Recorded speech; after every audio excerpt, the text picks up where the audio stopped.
Immediately after the season, and the most recent conversation did the plan change, or was it just kind of reinforced as those conversations went on? I would say it became more reinforced and developed as time went on. Just a little more time for the season, seeing how things develop and progress with each team making moves, and the combine and the draft coming up. A lot of dominoes just started to fall, and things just started falling in place. You took such a hardline stance on the fact that you wanted to be somewhere else to go win that Super Bowl, and it looked like a lot of fans kind of had a problem with that. Do you feel like you need to sort of do more or make amends or somehow flip this script after all of that? No. I mean, from day one, I've always said that I've wanted to bring a championship to Northeast Ohio. So that doesn't change my stance, and I'm just going to continue to turn those opinions around, or reinforce those opinions by going out and doing what I've always done, going out and make plays, being a great teammate, great leader, and being the best person I could be on this field and off the field for the Cleveland Browns. Do you think this new contract changes your responsibility inside these walls, or your influence inside these walls? Not in my mind. I'll continue to be the person that I have been, and I think just being that constant leader. I don't think you can put a dollar sign on that at any time. Leaders come from guys who are undrafted to guys who are the highest paid. It doesn't take a playmaker to be a leader, nor does it take like I said, a dollar sign. So I continue to learn to be more and more of a leader every year and every day. Can you go a little deeper, Myles? Why do you think now this team is close to contending? Well, I mean, we'll continue to see that as the days go by. Continue to make moves and changes, and with the picks we have in the draft, and you continue to see us add more and more weapons to this team, and see how we continue to mesh and grow. Myles, do you regret the fact that you went public with the trade request? No, I think I had some frustration, and I feel like that helped us grow and have conversations that were difficult but needed to be had, and that created a little bit more discourse, helped build some relationships, and reaffirm them. And now I feel like we're in a better place, and now we can move on and grow from there. With coming back, you mentioned, or you want to, it seems like help recruit free agents and do all those things in the off season. But was there any concern with the trade request going public and other things that, you might scare some people off of wanting to come here or anything like that? Well, I'm here, so I don't plan on going anywhere anytime soon, and I'm willing to help however I can to get the right pieces here to make the changes we need to win games and to go deep in the playoffs and win a championship. Myles, if you have any thoughts about how, like, you did the whole Radio Row thing, I want to be out, I don't think that this team could win, and that now you're back, and how that impacts the fans and how they view you? Like I said, that Media Row run, that created more discourse between myself and management. That created conversation between myself and AB, Jimmy, and up and down the chain, and that kind of stuff became a main variable for this deal getting done. These conversations down the road. So I think the fans will see that my heart's in the right place. It's never been about money. It's always been about winning, and that's where my frustration lies. And I want to thank Nicole because she's the best agent in the world, and I didn't have any really input on how the deal was going to look, but I just know that when the time came, and we all know we're on the same page, that she went on and did what she does and got the best deal possible for myself and for the Browns. Do you have any second thoughts, kind of how you handled all that, going through being so public? I went out, this and that. It's not about money, and in the end, you ended up getting a lot of money. I mean, that's what she's supposed to do as an agent. She's supposed to give me the best deal possible, and that's what she did. So I don't regret it. I feel like I went out and earned it by playing the best brand of ball that I know possible, and she went on in and asked, and they delivered, and I plan to deliver week in and week out during the season. And I think that's just how that kind of, give and take goes. The quarterback situation is still a little unsettled. That was one of the things that you expressed, concern about. How much faith do you have in, the front office to figure that out? And, what are your thoughts on the team potentially taking a quarterback at 2? Would you like to see that?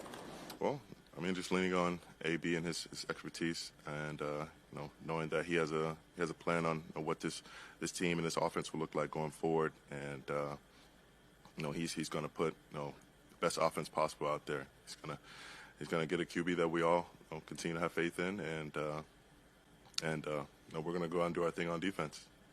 At various points throughout your career, you've had turning points, some adversity, and each time along the way, you've elevated your game, seemingly elevated your game, grown from it, taken it up a notch.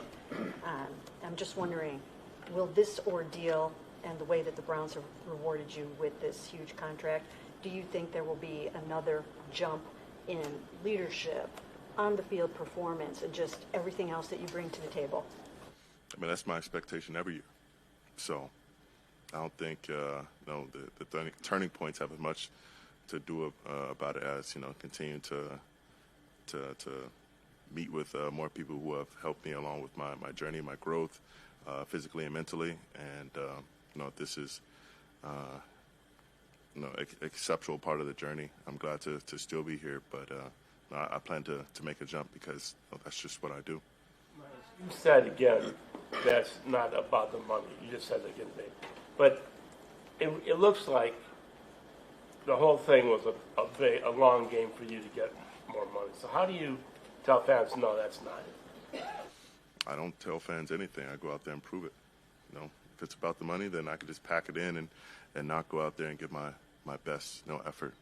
But I plan to be the best person possible in this locker room, be the best leader possible, and as well as dominating on Sundays, Mondays, and Thursdays. So that kind of mindset remaining and being displayed on those days when everyone's watching, that really shows you what it's all about. Going out there and giving everything for those kind of wins, and what I've done year in and year out, that really proves it to the fans. No amount of words will.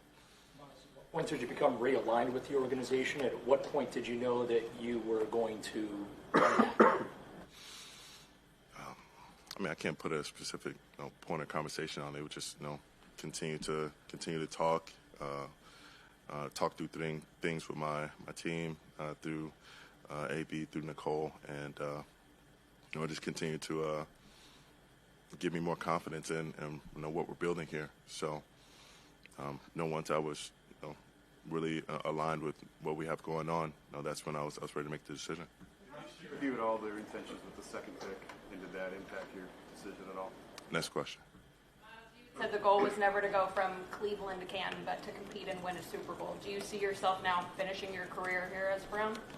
Well, that's always my plan from the very beginning.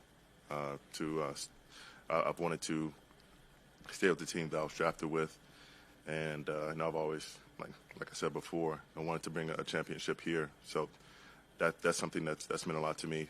Even when I was coming from high school to college, being that one team guy, and having a place that feels like home. That, you ingrain yourself in the community, and the Canton part sounds great. Players want to be in the Hall of Fame. That's a tremendous individual award, but communities and cities remember championships, and that's what I want to do. Jimmy not taking the meeting with you, was there a connection between that and the fact that this happened so soon after that?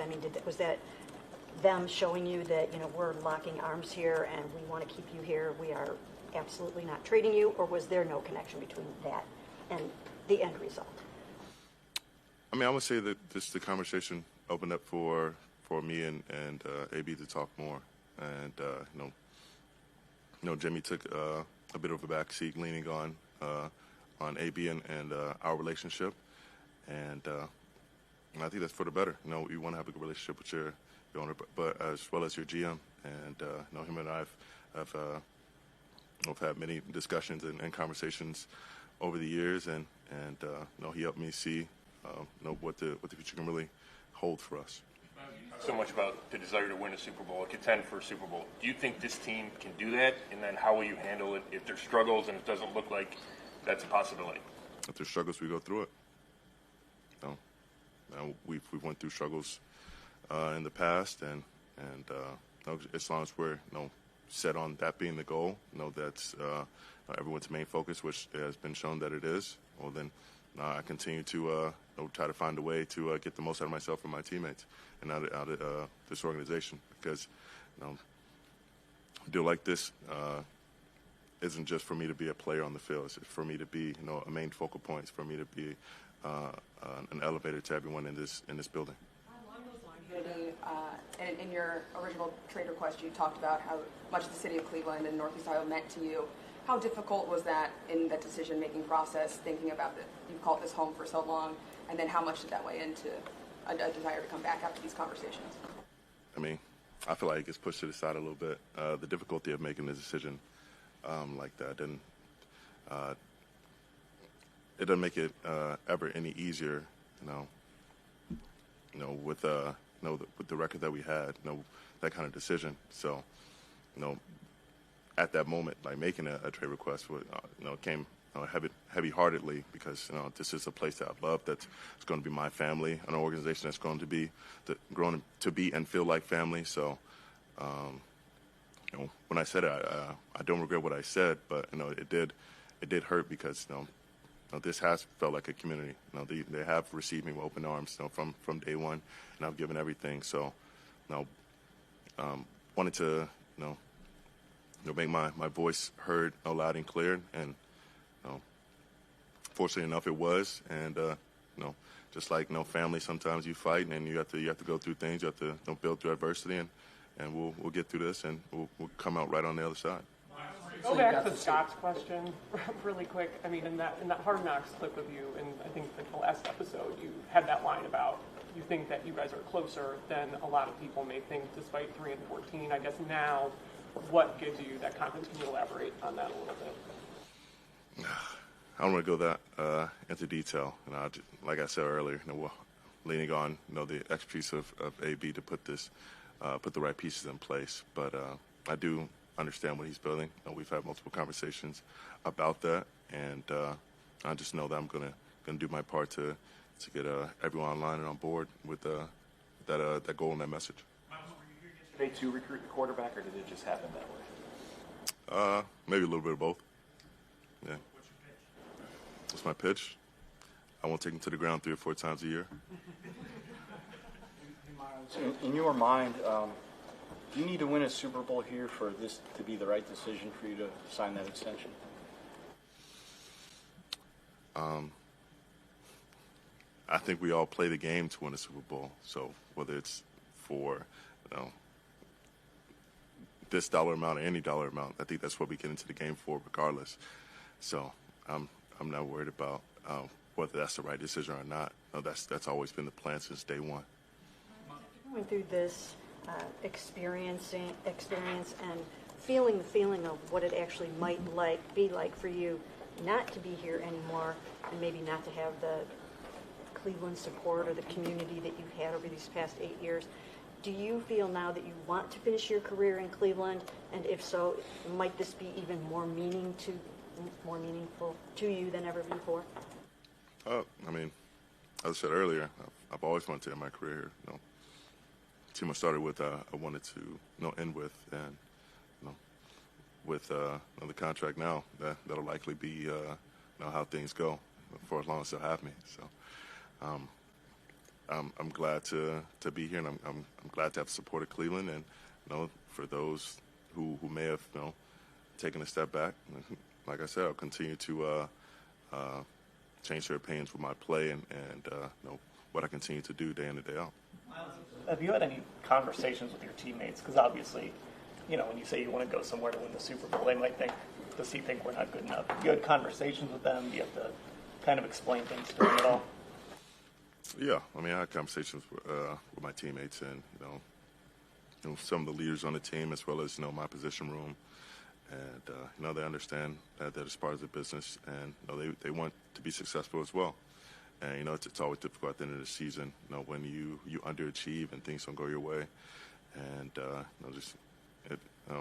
don't want to go understated how much they had an impact on this decision to come back, with the things they had to say and the appeal they had towards coming back and doing things over again, and just making these minor tweaks that we saw that could make a massive difference.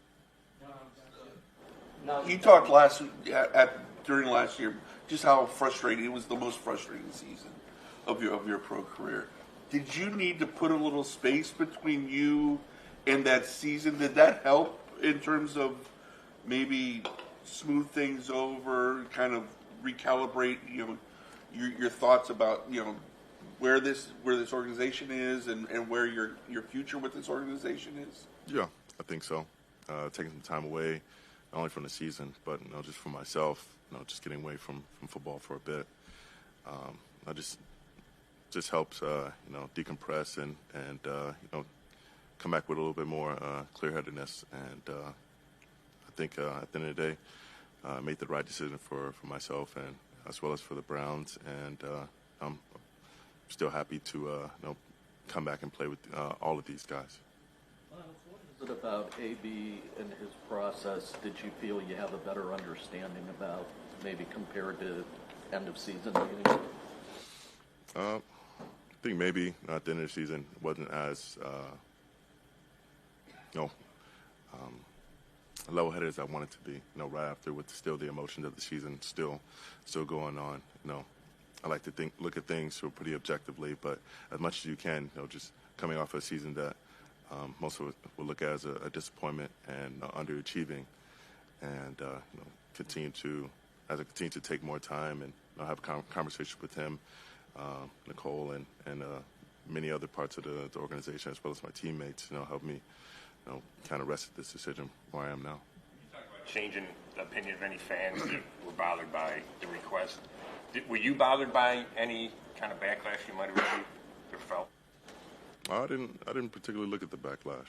I really don't care to look at the news or social media like that. So I didn't see much of the opinions. But if there were any changed or any people that are disheartened by the news, well, look to change their minds. Go ahead, Mary Kay.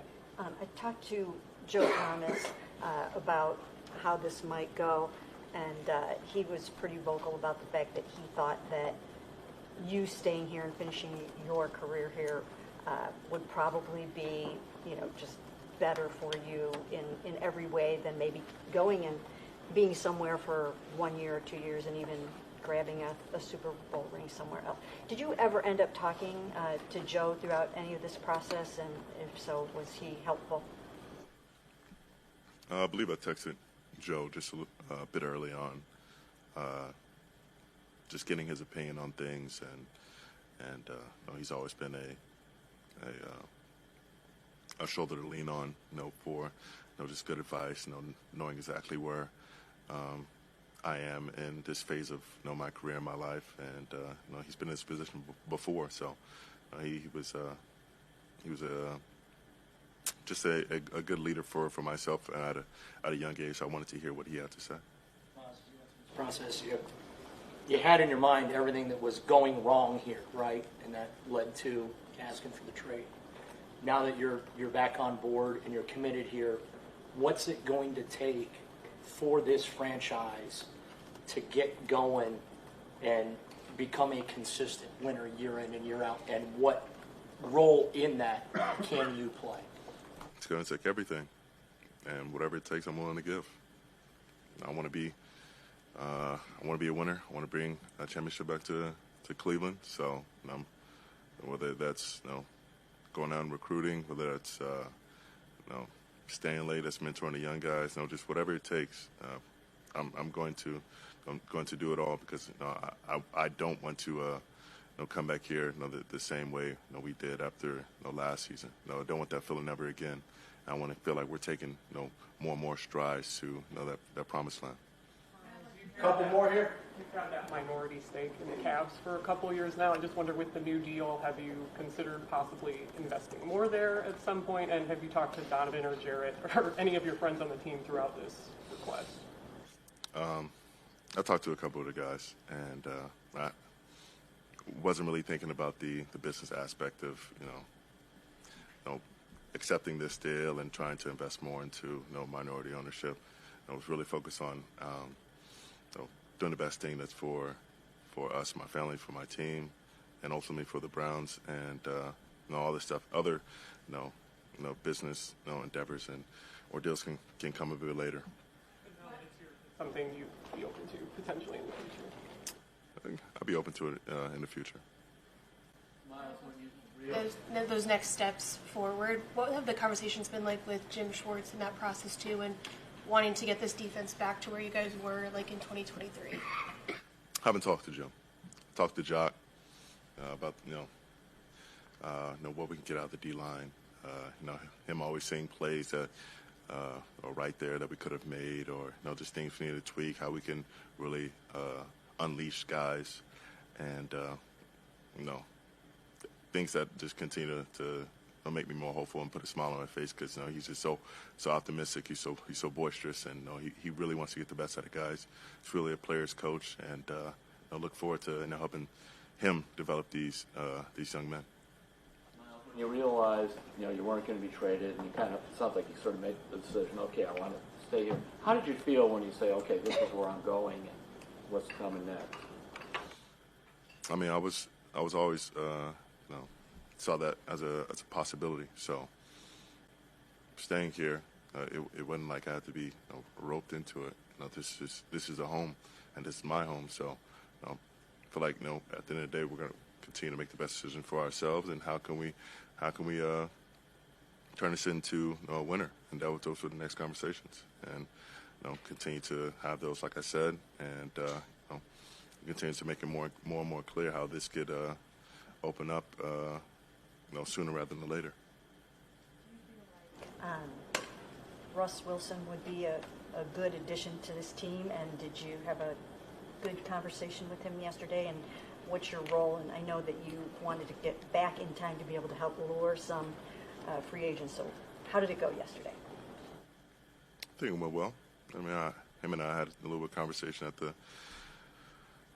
the Pro Bowl, as well as here, and